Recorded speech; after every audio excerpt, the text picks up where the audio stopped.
Allez, et c'est parti, donc exercice suivant. Donc on a un petit peu d'algorithme, donc c'est intéressant. Ok, donc on va essayer de saisir un petit peu cet algorithme. Donc on a U, voilà, un réel U, des entiers naturels K et N. Alors, au départ, on demande en fait donc à l'utilisateur de rentrer un entier naturel non nul N. Puis qu'est-ce qui se passe? À U, on lui affecte la valeur 3. Alors, j'ai dit à U, on lui affecte la valeur 3. L'affectation, c'est bien particulier, d'accord? En fait, U est une variable, d'accord? U est une variable, et une variable, en fait, c'est comme une espèce de boîte, d'accord? Dans laquelle, en fait, on va mettre une valeur, donc en l'occurrence ici 3, mais si on affecte une nouvelle valeur à U, eh bien 3 va dégager et va être remplacé par la nouvelle valeur. D'accord? Il n'y a toujours qu'une seule valeur dans cette boîte, c'est la dernière qui a été affectée, tout simplement. Ici, on a une boucle, d'accord? Donc pour k allant de 0 au nombre qui a été entré par l'utilisateur, on va faire certaines opérations, notamment on va affecter à U la valeur 1 quart de U plus 3. D'accord? Quel est l'affichage en sortie lorsque n égale 2? Alors qu'est-ce qui se passe quand n égale 2? Au départ, U vaut 3. Ok? Ok. Pour k allant de 0 à 2, on a dit. D'accord? Donc maintenant, si on remplace n par 2, ça veut dire que cette opération-là va être effectuée 3 fois. Pour le cas 0, pour le cas 1 et pour le cas 2. Donc si k égale 0, on va effectuer une première fois cette opération. Si k égale 1, on va effectuer une deuxième fois cette opération. Et si k égale 2, on va effectuer une troisième fois cette opération. En fait, lorsque k va être égal à 0, d'accord, on va effectuer une première fois cette opération. Donc U va recevoir la valeur 1 quart fois la dernière valeur de U, c'est-à-dire 3, plus 3. D'accord? Ensuite, k va être égal à 1, une fois qu'on aura fini ça, d'accord? Et lorsque k est égal à 1, on va encore refaire la même chose. Puis, on aura donc une nouvelle valeur de U. Puis k va être égal à 2, d'accord? Et on va encore refaire la même chose, on va affecter à U la valeur 1 quart de U plus 3 avec la dernière valeur de U, d'accord? Et on va sortir de la boucle. Donc la boucle, on va jusqu'au bout, d'accord? La condition pour sortir de la boucle, en fait, c'est d'arriver à k égale n, en l'occurrence ici 2.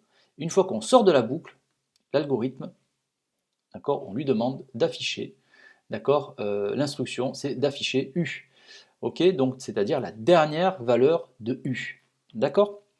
Alors, au départ on a dit U il vaut 3, et c'est parti pour k allant de 0 à n. Alors quand k vaut 0, U va recevoir 1 quart fois 3 plus 3, c'est-à-dire 3 quarts plus 3, ce qui nous fait 15 quarts.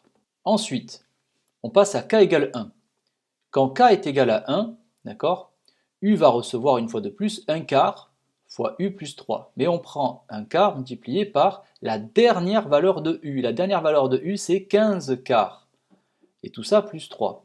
Ce qui nous fait 15 sur 16 plus... Donc ce qui nous fait 15 sur 16 plus 48 sur 16, ce qui nous fait 63 sur 16. Ok? Puis on passe à k égale 2. U va recevoir la valeur 1 quart multiplié par la dernière valeur de U, c'est-à-dire 63 sur 16, plus 3. Ok? On obtient donc 63 sur 4 fois 16, 64, plus, alors, hop, 3 fois plus 192 sur 64, ce qui nous fait 255 sur 64. Voilà la dernière valeur de U. Donc, on est arrivé à k égale 2, résultat, on sort de la boucle, et là, on va afficher U, la dernière valeur de U, c'est-à-dire 255 sur 64. Voilà l'affichage en sortie lorsque n égale 2. C'est qu'on a fait 3 fois l'opération. Finalement, si tu remarques bien, si on prend la suite donc récurrente qui a telle que un plus 1 égale 1 quart de un plus 3 avec u0 qui vaut 3 au départ, on est en train finalement de calculer, hein, on a fait 3 fois l'opération, donc on est en train de calculer, là ici c'est u1, là c'est u2 et là c'est u3. Ok, donc lorsque n égale 2, finalement, on est en train de calculer U3. Ok. Ça roule. À la partie B maintenant, donc calculer U1 et U2, c'est fait. On les a déjà calculés, puisqu'en fait cet algorithme-là, d'accord, est la représentation en fait de la représentation sous forme d'algorithme, sous forme d'instruction de calcul, d'accord, finalement est une représentation de cette suite-là, d'accord. Donc on a notre suite qui est définie par U0 égale 3 et UN plus 1 qui vaut un quart de UN plus 3. Alors quand on réalise l'algorithme qui nous permet de calculer les divers termes de cette suite, eh bien c'est exactement cet algorithme-là. D'accord? Ok, alors là il n'est pas traduit dans le langage calculatrice, etc. D'accord? On a juste fait l'algorithme, mais c'est ça. Ok? Justifier que UN n'est ni arithmétique ni géométrique, bon ben c'est toujours pareil, d'accord? Donc on a U0, on a U1, on a U2, donc je vous laisse prouver, d'accord? Je vais vous laisser prouver que, donc clairement, si tu fais 63 16e moins 15 quarts, d'accord? Alors, on va écrire les valeurs d'abord. Alors, c'est parti, U0 égale 3, U1 égale 15 quarts, et U2 égale 63 sur 16.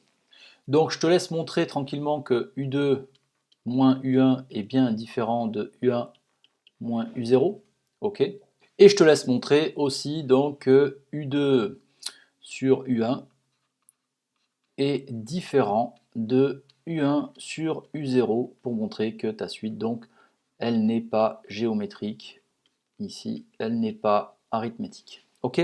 Bon, super facile.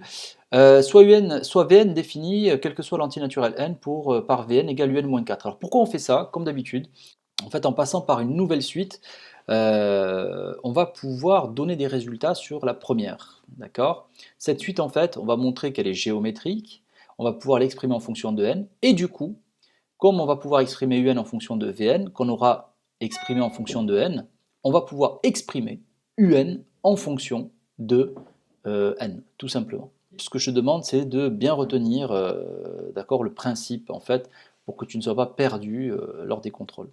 Donc ça va aller très vite normalement. On y va au troisièmement, soit la suite Vn définie, quel que soit l'antinaturel, par Vn égale Un moins 4, montrer que Vn plus 1 égale un quart de Vn. Ben, c'est parti, Vn plus 1 en fait, c'est égal à Un plus 1 moins 4. Un plus 1, c'est un quart de Un plus 3, moins 4, ce qui nous fait, alors ça va faire moins 1, on est d'accord? Donc ça va nous faire un quart de Un moins 1, et si je mets un quart en facteur, ça nous fait un quart facteur de Un moins 4, ce qui nous fait un quart de Vn. D'accord? Donc Vn est bien une suite géométrique, donc Vn c'est une suite géométrique, la raison c'est un quart, et le premier terme c'est V0 qui vaut U0, c'est-à-dire 3, moins 4, donc moins 1. V0 égale moins 1. En déduire que Vn est une suite géométrique, dont on précisera la raison et le premier terme, c'est fait. Donner l'expression de Vn en fonction de n et en déduire que Un égale 4 moins 1 quart puissance n, il n'y a pas de souci. Donc Vn est une suite géométrique, par conséquent Vn égale V0 fois Q puissance n, c'est-à-dire V0 donc moins 1, multiplié par 1 quart à la puissance n, ça c'est la propriété, c'est réglé. Du coup, en fait, comme on sait que Vn là égale Un moins 4, on va pouvoir dire que Un égale Vn plus 4. D'accord? Donc là, j'écris or Un égale Vn plus 4, c'est-à-dire finalement, je réécris, bon, je vais même commencer par 4, ça fait 4, plus Vn donc qui vaut moins 1 fois 1 quart à la puissance n. Voilà, c'est facile. Je te laisse bien sûr rédiger en disant quel que soit l'entier naturel n, d'accord? Montrer que un est une suite croissante sur n, pas de problème. Alors un plus 1, il faudrait faire un plus 1 moins un. Alors un plus 1 moins un, qu'est-ce que ça vaut? Ça vaut 4 moins 1 fois 1 quart à la puissance n plus 1 moins, entre parenthèses, 4 moins 1 fois 1 quart à la puissance n, ce qui nous fait, alors, tout ceci est égal à quoi? Alors 4, et 4 ici ça va s'annuler, il va nous rester moins, moins, donc on va prendre, ça nous fait 1 quart à la puissance n, finalement, moins 1 quart à la puissance n plus 1, tout simplement. Ok. Si on développe ce truc-là, donc ça nous fait 1 sur 4 à la puissance n, moins 1 sur 4 à la puissance n plus 1, je mets au même dénominateur, on obtient 4 puissance n plus 1, je vais multiplier par 4 ici, et par 4 au numérateur, donc ça va nous faire finalement 4 moins 1, et ça nous fait 3 sur 4 à la puissance n plus 1, et tout ceci est strictement positif, donc un plus 1 moins un est strictement positif, donc un plus 1 est strictement supérieur à un, donc un est strictement croissante à partir du rang 0. Voilà, puisque ceci est vrai, quel que soit n appartenant à n. Donc, du coup, un strictement croissante sur n. Donc, ils ont demandé à prouver que un est croissante. En réalité, elle est même strictement croissante, puisque un plus 1 moins un ne s'annule pas, c'est sûr. Ok. Déterminer à l'aide de la calculatrice le plus petit entier n tel que un est supérieur ou égal à 3,99. Ok, donc là ce qu'on fait en fait c'est qu'on va carrément rentrer donc la suite dans la calculatrice, on n'a pas vraiment le choix. Alors je vais effacer tout ça.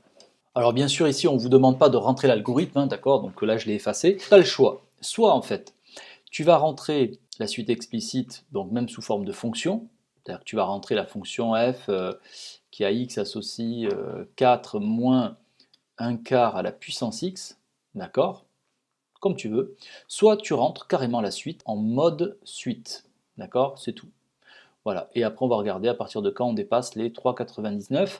C'est parti, moi je vais plutôt rester sur les fonctions, d'accord, il n'y a pas de souci, hein, c'est l'un ou c'est l'autre. Allez, on rentre tout ça, et on regarde dans la table, et je vois que au final, on commence à dépasser les 3,99 à partir du rang 4. Pour le présenter, là, le 4 petit b, pour le présenter, c'est bien d'avoir un petit tableau comme ça, et de voir à partir de quand, en fait, ça dépasse les 3,99. Donc d'après la calculatrice, on voit très clairement, d'accord, que ça dépasse les 3,99 à partir du rang 4. Modifier l'algorithme pour qu'il affiche en sortie la valeur du plus petit entier n tel que un est supérieur ou égal à 3,99. Alors, qu'est-ce qu'on va faire? En fait, il nous faut afficher, hein, il faut afficher cette valeur, d'accord. Donc, qu'est-ce qu'on va faire? Il va falloir faire un tant que, hein. On va devoir enlever ce truc-là et dire, voilà, ben, au départ, j'affecte à u la valeur 3, et je pose que k, ben, c'est 0. D'accord? Et après, je dis que quoi? Je dis que tant que j'ai ça, ben, j'affecte à u la valeur 1 quart de u plus 3, et on va incrémenter, bien sûr, k. K va recevoir k plus 1, c'est-à-dire qu'on va incrémenter k de 1. Okay, et là, qu'est-ce qui se passe? Donc, lorsque k égale 0, on a dit ben, u reçoit la valeur 3, donc tu vois que ça correspond à u0. Maintenant, si on va dire tant que u est plus petit que 3,99, ben, c'est bien le cas. Hop, qu'est-ce qu'il fait? Il calcule u1. Alors, k reçoit k plus 1, puis u reçoit la valeur 1 quart de u plus 3, donc il aura fait le calcul de u1. Puis k reçoit la valeur 2, puis il va calculer u2. u2 est toujours plus petit que 3,99, donc on passe à k égale 3, et il calcule u3. u3 est toujours plus petit que 3,99, donc on passe à k égale 4, ok, on passe à k égale 4, et il calcule u4, le programme détecte que u4 est plus grand que 3,99, donc tout de suite, une fois que u4 est calculé, on sort de la boucle, d'accord, et on affiche la dernière valeur de k, on s'en fout maintenant de u, on affiche la dernière valeur de k, ok, et là on aura donc la valeur du plus petit entier, n tel que un est plus grand, supérieur ou égal à 3,99. Fin de l'exercice.